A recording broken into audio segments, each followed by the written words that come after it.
الله لا إله إلا هو الحي القيوم لا تأخذه سنة ولا نوم له ما في السماوات وما في الأرض من ذا الذي يشفع عنده إلا بإذنه يعلم ما بين أيديهم وما خلفهم ولا يحيطون بشيء من علمه إلا بما شاء. Menggantungkan hati untuk mengerjakan sesuatu, atau azmul qalbi ala adail ibadati bila taraddud. Hati berazam untuk melakukan ibadah tanpa keraguan. Nih, mau sholat, udah sholat, nggak ada ragu-ragu lagi. Mau zakat, mau puasa. Atau kalau kata Al-Imam Nawawi, ya Imam Nawawi kalau nggak salah, yang jelas digunakan ini sebagai definisi niat menurut mazhab Syafi'iyah, itu adalah qasdu syai'in muqtadinan bi fi'lihi.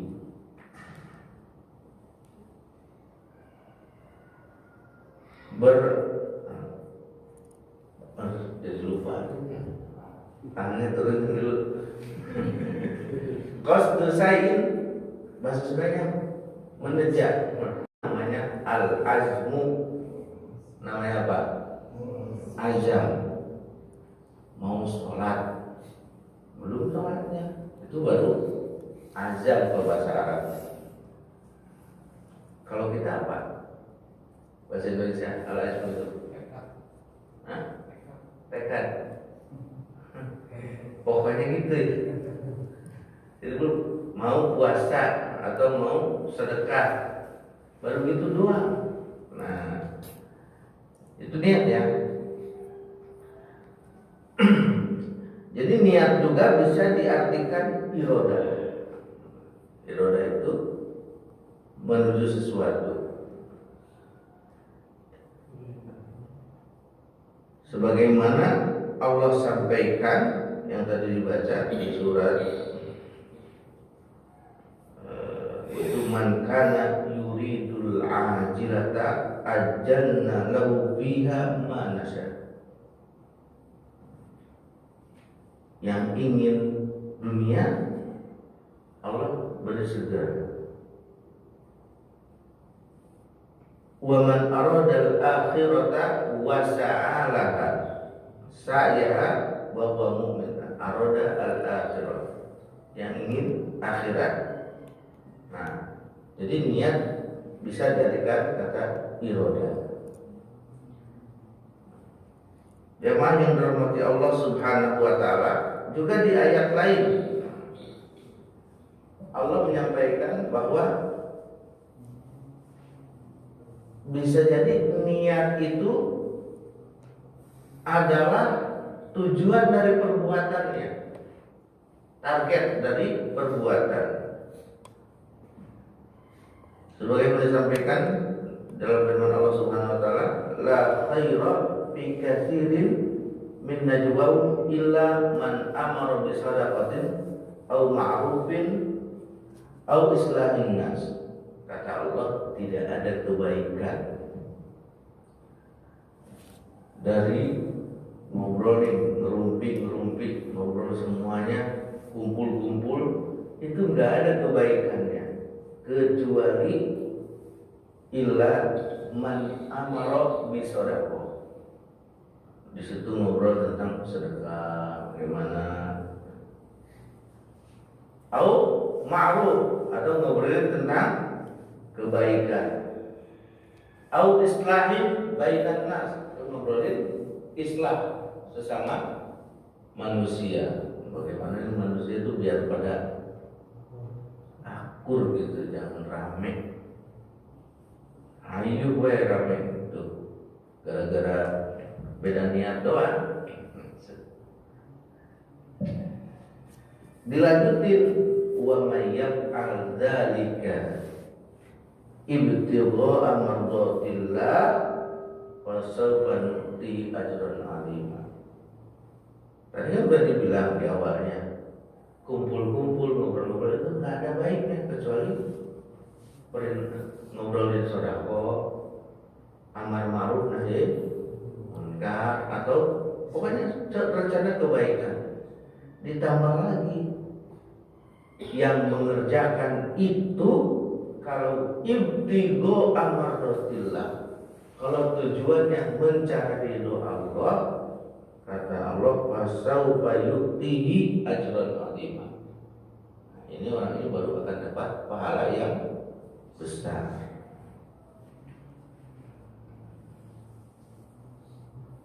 Lanjut, niat. Nah, niat itu dibagi ya. Ada niat yang hakikoh, niat beneran, benar-benar niat, maksudnya zahir, yaitu niat melakukan sesuatu, di mana niat itu termasuk syarat dari satu perbuatan.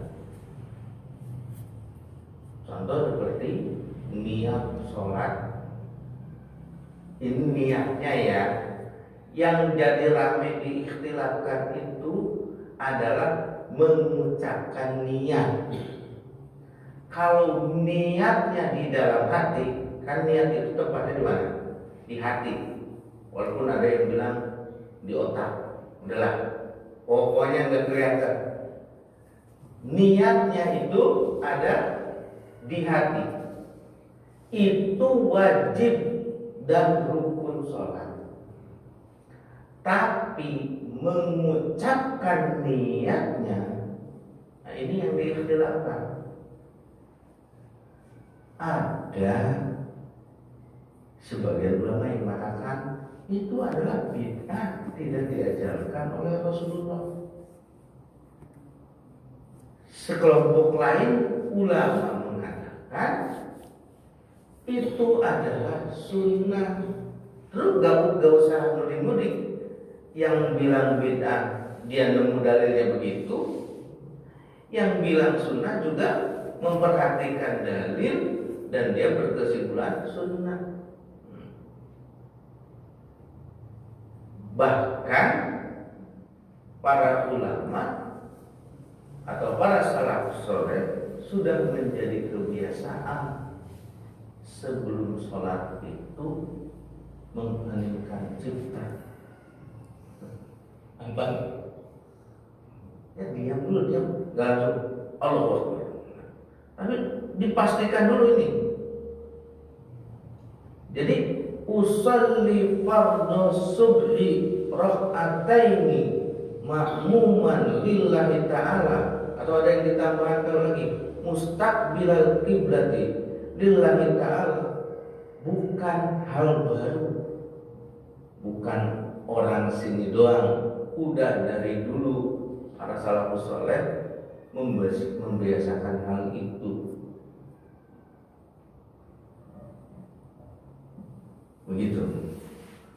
Cuman kan sebagian ada yang berlebihan sehingga dikatakan itu adalah niat.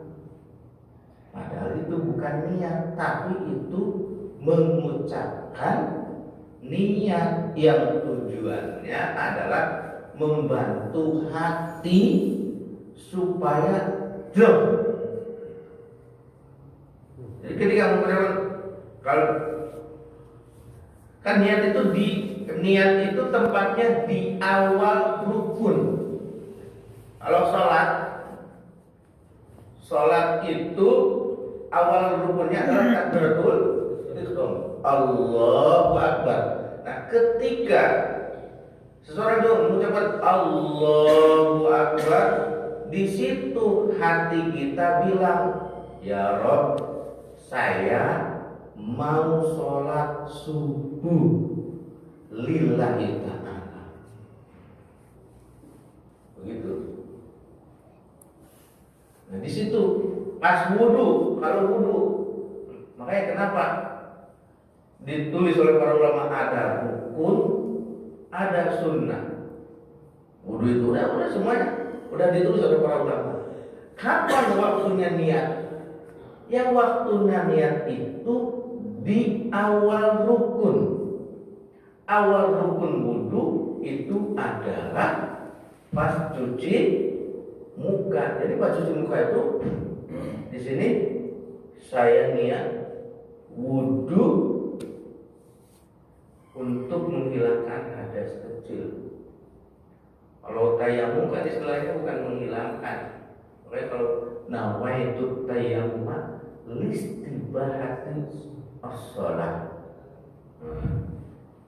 Karena tayamum itu tidak menghilangkan hadas gitu. Makanya ada istilah listibahati as-shalah. Begitu ya.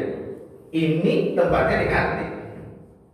Ini benar kan perhatian dan tidak tidur ya. Saya ngomong begitu. Tempatnya di hati. Nah, kalau mengucapkan niatnya adalah membanteng, pleng gitu. Antara pelaksanaan itu benar-benar lurus tujuannya, gitu. Kadang-kadang suka ada yang sulit, was-was. Nah, itu udah dibahas juga dipikir, dibahas juga dipikir tentang orang was-was itu. Bahkan orang was-was itu jangan diprioritaskan jadi imam. Ada yang berlebihan was-wasnya. Orang ada yang Allahu Akbar, Bismillahirrahmanirrahim, udah sampai waladhdallin. Udah. Ada yang berlebihan. Udah waladhdallin, udah ngomong amin. Tadi saya kayaknya lihatnya lupa. Ada yang berlebihan. Itu jangan diprioritaskan jadi imam. Sholatnya ntar gak jadi. Ya maksudnya, setan pasti gak. Ya, itu adalah apa? Jadi tempat niat itu di mana? Di hati. Waktunya adalah di rukun pertama. Berbeda dengan puasa. Beda dengan puasa. Kalau puasa itu disunnahkan tabiyitun niyah. Apa tabiyitun niyah? Sunnah niat puasanya di malam hari. Makanya ada tradisi kita. Sebagian Pak itu kalau habis tarawih itu langsung nawaitu saumal qadhi sampai selesai. Pak di sana Ramadan hadisnya lillahi ta'ala Allahu Akbar. Enggak bahasa. Disunahkan apa? Malam hari. Kenapa? Supaya nanti khawatir mepet atau bangun kesiangan, kita puasa sah. Karena harus tepat waktu kalau puasa fardu. Berbeda dengan puasa sunnah. Kalau puasa sunnah boleh sampai sebelum zawal. Sebelum zawal itu pokoknya sebelum waktu zuhur itu boleh niat puasa sunnah. Kalau nggak makan dulu. Masanya habis subuh ngopi. Ada nasi nggak? Nggak ada. Ya udah puasa. Ya itu nggak sah. Jadi sahnya itu bangun subuh. Bangunnya juga sebelum apa? Pokoknya sebelum subuh bangun, sholat subuh, nggak ngapa-ngapain, nggak minum dulu, nggak apa, nggak makan terus nanya, puasa aja dah. Nah itu boleh kalau puasa sunnah. Nah udah ngopi ngopi. Nah, tadi kan ngopinya lupa. Ya belum. Nggak lupa tadi. Nah, kan gitu kan. Udah siang-siang, puasa aja deh. Lah kan tadi ngopi sama lontong. Lah tadi kan lupa. Ya belum lupa. Emang belum niat gitu. Jadi kalau udah niat puasa ngopi baru bisa lupa. Katanya sengaja gitu. Nah itu bedanya. Jadi kewajibannya emang saat puasa juga niat itu pas waktu fajar, waktu subuh. Puasa itu niatnya. Tapi ini ditoleransi oleh para ulama biar tidak bablas niat puasa di malam hari. Bahkan sebagian ulama kalau untuk niat puasa itu bisa niat 1 bulan full. Saya pokoknya bulan puasa mau puasa. Gitu. Terus saking ininya, kalau dulu kiai saya itu kalau awal Ramadan itu 2 kali niat disebutinnya. Yang pertama yang niat harian itu nawaitu sauma godin. Yang kedua niat ya Allah saya mau puasa 1 bulan. Kenapa? Kata beliau khawatir malam-malam lain itu ketiduran lupa bacanya. Nah itu niatnya penting.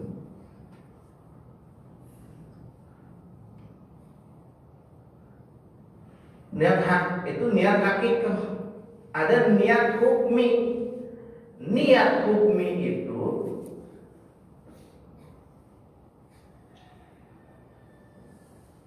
jadi niatnya tidak berubah selama ibadah. Misalnya tadi ya,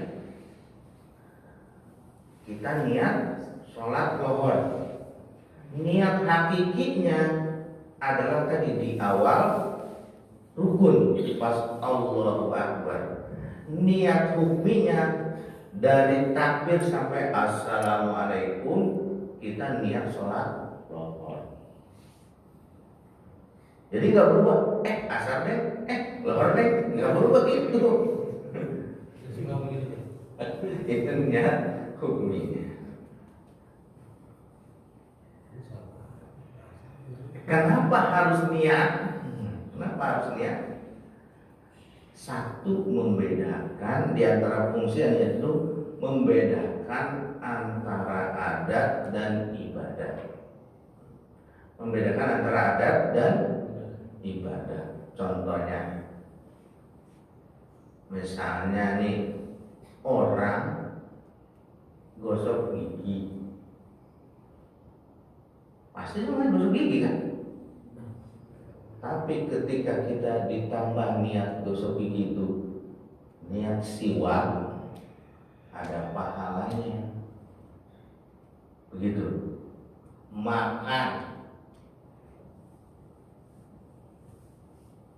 Makan ketika kita diniatkan agar kita punya tenaga biar ibadah lebih mantap, ada pahalanya.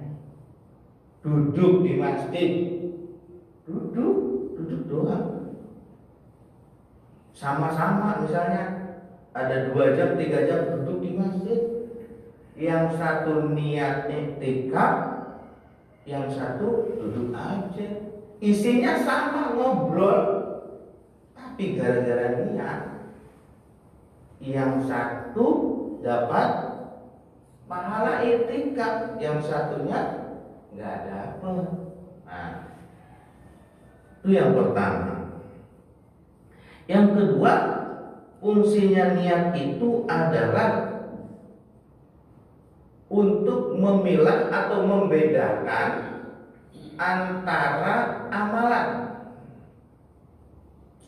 Baik perbedaan antara fardu dengan sunnah, atau perbedaan antara satu wajib dengan yang wajib. Contohnya, sholat subuh 2 rakaat kan? Udah ada kan? Udah ada. Kita sholat 2 rakaat. Niat sholat apa? Sholat sunnah. Setelah itu 2 rakaat lagi niat sholat subuh. Beda kan? Yang pertama 2 rakaat pertama adalah sholat sunnah qabla subuh. Yang kedua sholat fardu. Beda. Sama-sama 2 rakaat. Atau misalnya lagi sholat jamaah, antara sholat asar dan sholat lohor misalnya kan, sama-sama 4 rakaat. Nah, dibedakan. Yang pertama, nawaitu usolli fardhu zuhri 4 rakaatin lillahi ta'ala. Dan dari ya, antara niat juga yang akan jadi membedakan juga ada misalnya kita lagi di perjalanan gitu, mau kemana, mau mudik, bagus ya, bagus mana, betul ya, betul ya, bagus mudik. Di perjalanan itu kita dengar adzan kan, adzan lohor. Waduh, tanggung juga belum nemu rest area. Yang satu dosa, yang satu enggak dosa. Loh bisa? Iya. Yang satu ya udah pas sholat, ya Allah nanti saya di jamaah sholatnya. Nah, berarti ada yang sholatnya kan? Belum sholat, tapi nggak dosa. Nah, kalau yang satu, oh biarin aja, salah aja. Nggak niat di jamaah itu dosa loh, karena mengakhirkan sholat. Jadi membedakan ini sholat sunnah, ini sholat fardu, itu di antara fungsi niat.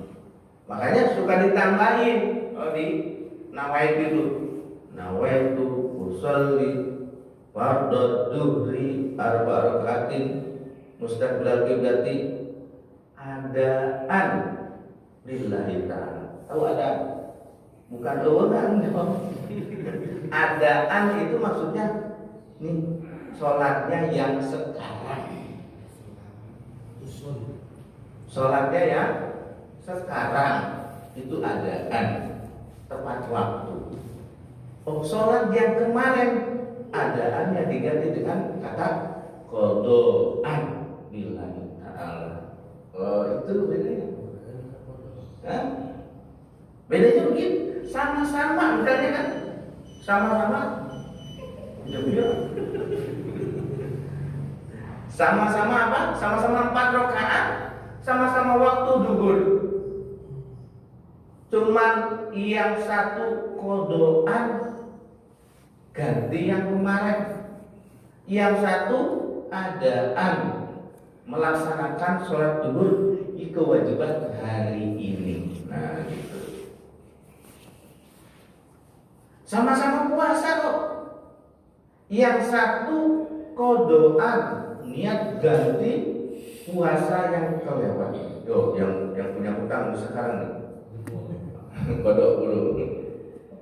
Misalnya sama-sama hari Senin dan Kamis orang puasa. Yang satu kodoan, saya puasa Senin ini sekalian ganti puasa tahun lalu. Yang satu lillahi ta'ala puasa sunnah. Nah, itu. Jadi untuk membedakan.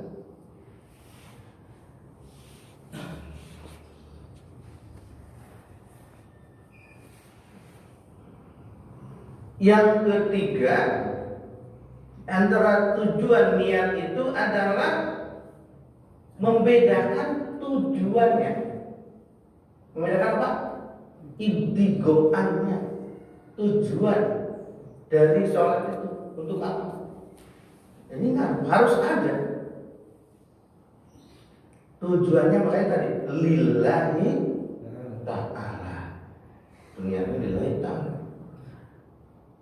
Di sedekah itu makanya niat sedekah untuk orang tua. Nah, beda kan? Ya walaupun kalau secara umum kalau orang tua walaupun enggak diniatkan dengan kita beramal baik pun tetap dapat kalau orang tua. Tapi kalau orang lain enggak diniatkan enggak dapat. Atau tadi yang di awal diceritakan gara-gara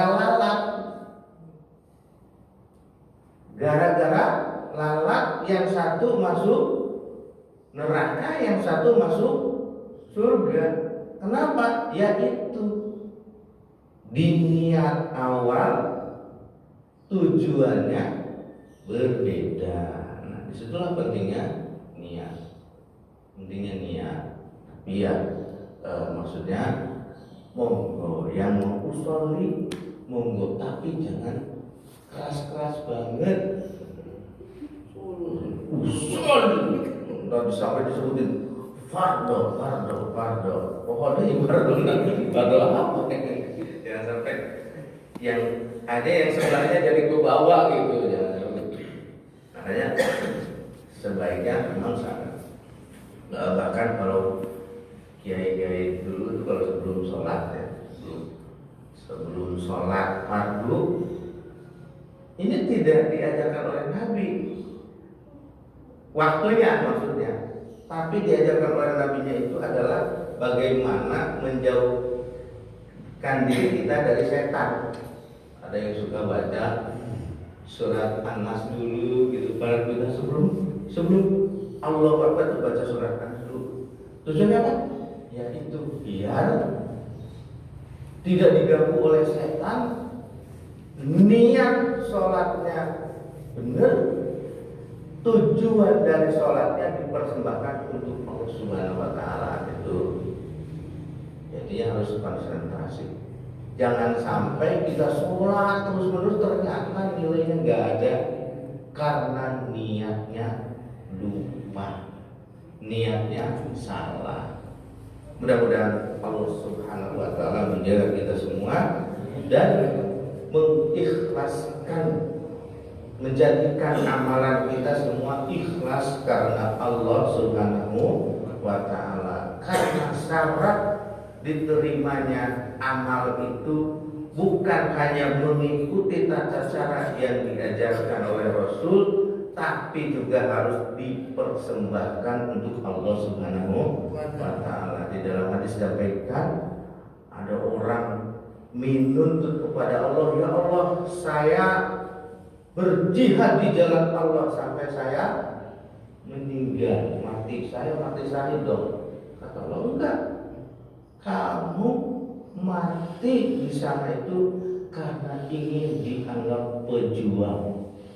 Ada juga yang hafizul Quran, ahli qiraat datang, ya Allah, saya menghafal Quran ya Allah karena, kata Allah, enggak, karena kamu menghafal Quran itu pengen dibilang hafizul Quran, kamu pengen dibilang ahlul Quran. Ini tujuannya, target dari persembahan amalnya. Yang ketiga, ada orang yang sedekah, ya Allah, saya sedekah banyak banget ya Allah, miliaran, bangun masjid 1 miliar, murah banget. Sampai segitu, kata Allah, enggak, sedekahmu enggak ada. Kenapa? Ya Allah, ya kamu kan sedekah itu biar dibilang dermawan. Saya udah jadikan label itu di dunia. Nah, jadi bukan hanya apa? Bukan hanya mengikuti tata cara yang diajarkan, tapi persembahannya pun harus untuk Allah Subhanahu wa Ta'ala. Hadanallahu ajmain, mohon maaf atas segala kesalahan. Mudah-mudahan bermanfaat bagi semua. Yang salah dari saya sendiri dan yang benar adalah dari Allah Subhanahu wa Ta'ala. Wallahu yahdi ila aqwamit thoriq. Assalamualaikum warahmatullahi wabarakatuh.